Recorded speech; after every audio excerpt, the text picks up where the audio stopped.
What was the original idea for the show? I guess that, I mean, it was more or less ours. I mean, we you know, we'd got a lot of national press exposure and things like that, and it was always good for business when we got the press. It was always good for business. You know, we get something national, and like PBS and the United States, the government station, they did a documentary on us that was really good for business for like 6 months and slowed down. So we were always trying to get it, and we on and off for 4 years we were trying to get it and finally got it. You know, I think the big thing was when we were Left Field Pictures and History Channel was the first production company and network that didn't want to show where, you know, it made all the customers look bad, and where they didn't want us to fight the entire time and stuff like that. So, and that was a big part of it. We weren't going to do a show that made pawn shops look like, you know, seedy places. And we weren't going to fight all the time, and I wasn't going to, you know, fight with my, you know, I wasn't going to put all my kids on. We weren't going to do a show like that. The asset of the, you know, of the show is the show itself. Before the show, we had 100 people a day in the pawn shop. Now we get 5,000. I mean, people line up all day. You're like a small country. Yeah, and my dad thinks he's the ruler. The greatest thing that's happened to my shop is the show. We've done so well over the past few years. How crazy have the fans been around the world? Oh, they've been really crazy. Like, we were in Buenos Aires, Yes.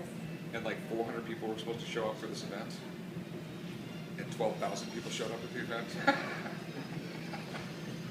Oh, like SWAT team showed up and everything else. It was crazy. I don't think I've ever had like a bad encounter with a fan.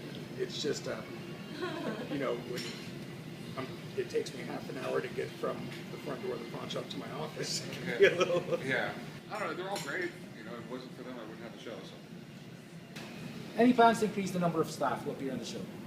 We will if it's not that we don't have or want more staff on the show. I mean, yeah, they will appear on the show. It's just that we kind of have a formula that works, and you don't really want to mess with it. Yeah. It's not broke, don't fix it. But as far as the shop itself, we have over 60 people that work in there. I think you'll see a little bit more of a. We've got some in-house experts coming up in the next few seasons that you'll see, guys that actually work for us now. You'll start seeing some of them. Yeah. You know, we have a gemologist that's going to be on a few episodes. Rocco, my sword guy. Yeah, we have a sword guy in the house now, so you'll start seeing a lot of those guys on the show more often. Would you ever do a movie? Yeah, sure, why not?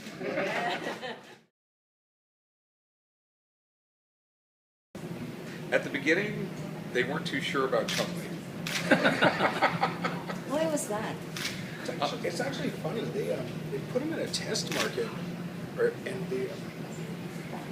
and everybody that watched the test market said that they would never watch a show with him on it. And it shows. It just shows how great of a test audience they were. Everybody loves them. Did they say why? You know, just they didn't like him. And it was the president of History Channel at the time said, "I don't care what they say. I'm putting him on the show." And I think he was barely in the first few episodes. And, you know, the production company said we had to use him, and then finally the president of History said, "I want him on the show. I don't care what the test market said." Yeah, the test market said.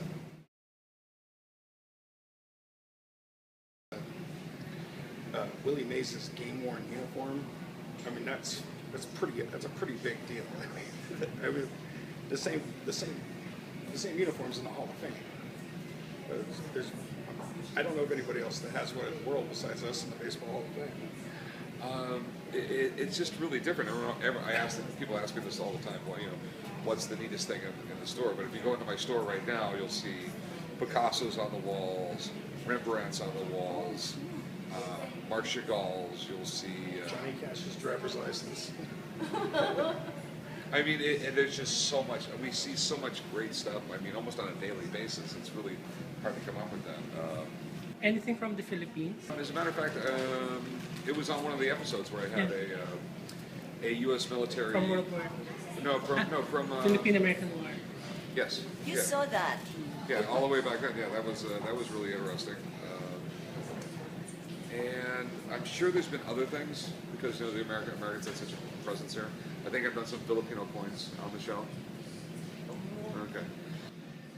Any specific item that you feel that I think it was Brock Williams Super Bowl ring that kind of brought us, or kind of catapulted us to like another level. Because once we took it in, I mean, it seemed like we were getting pressed about 2 or 3 times a week, which I think eventually led to the TV show. We ended up getting we ended up buying a Super Bowl ring off one guy, his Super Bowl ring, and that led to buying a few more. So, and I didn't want to sell them because I put them in the showcase, and people would literally come in and see those, and then 6 months later they'd be in town with some friends coming back to the shop to show them the Super Bowl ring. So that's why a bunch of the neat, really interesting sports stuff I never sold. They're in the case and they're not for sale. I have Olympic medals in there.